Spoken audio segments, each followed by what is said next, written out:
I know one of the things that comes up in deals like this is, do we do an asset purchase? Do we do a stock purchase? Was that ever a sort of a complex consideration, or was it pretty clear the way you wanted to value the business? Yeah, we explored both. I hired my CPA firm to do evaluation, and we looked at both models, whether it be a stock sale or an asset. This was an asset sale.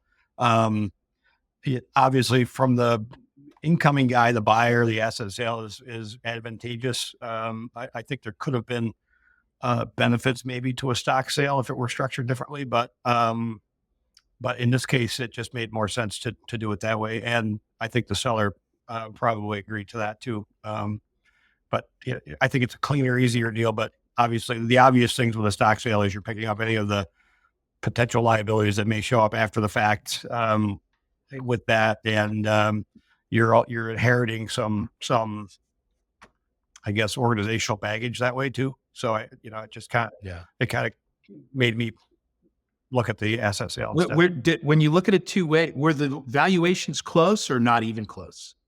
Not even close. Really? No. So you got to really, I get, is goodwill sort of the big equalizer there? That's actually, yep. Yeah. Right. Yep. So what was important to you in terms of the terms? Was it obviously there's a lot of things that matter, but what were you really fighting for in those conversations, and what were you really like sticking to your guns on?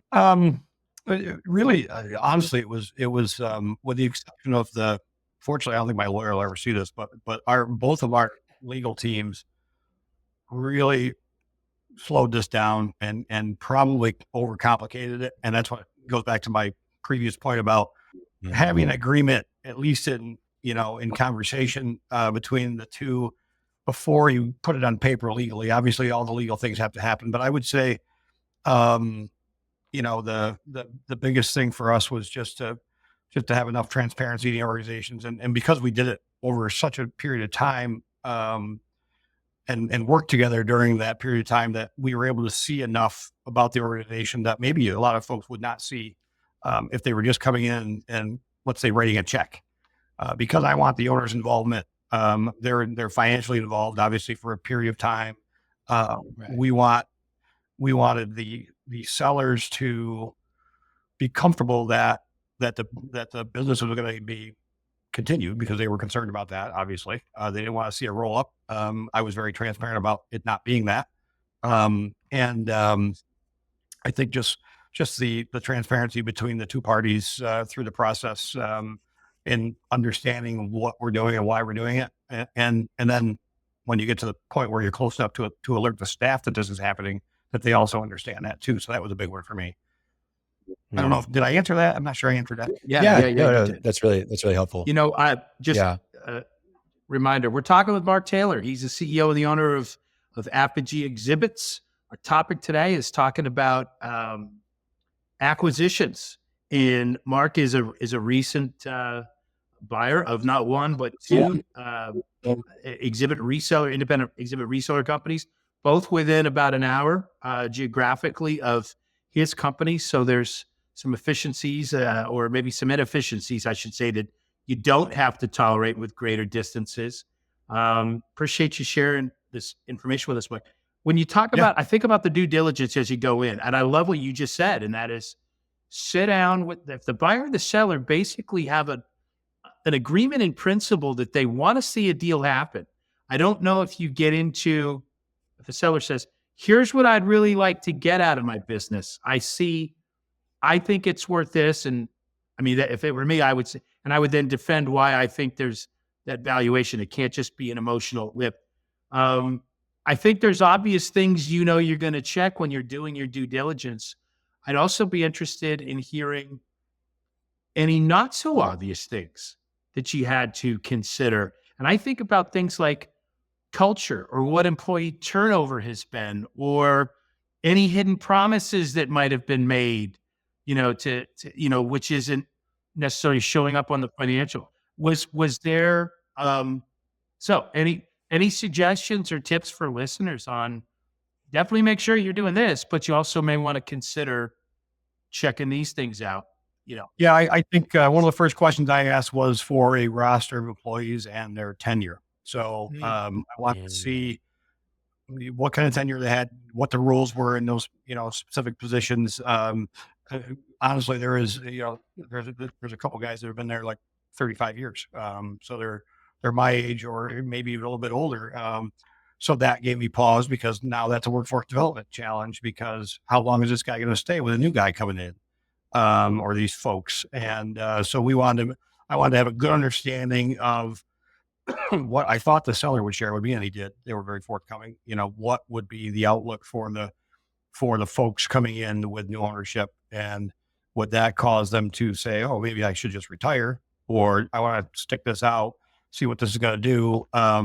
So that was one of the first questions. The other thing was obviously we did not buy real estate; we just bought the asset. So we moved into an existing lease that they had with their landlord. We had to negotiate that in advance, and that was a priority for us to be able to make sure that we could assume the lease, move into the building, take that over without any ramifications to that, because obviously the footprint is what was attractive to us, even though they don't own it.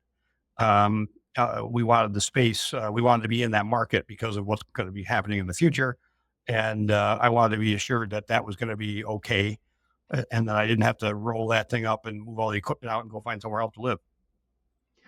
Great point. So obviously you're the buyer's perspective. I'm just curious if there are other buyers listening right now or potential that are going to be in that position.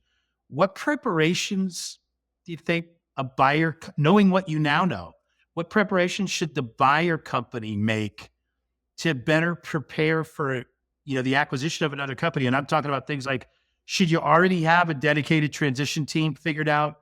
Is there a certain percentage of capital reserves based on your purchase price that you should be thinking about, blending cultures, or, what's our plan to keep existing clients at? What kind of stuff do you think, either you did do or you would do differently next time?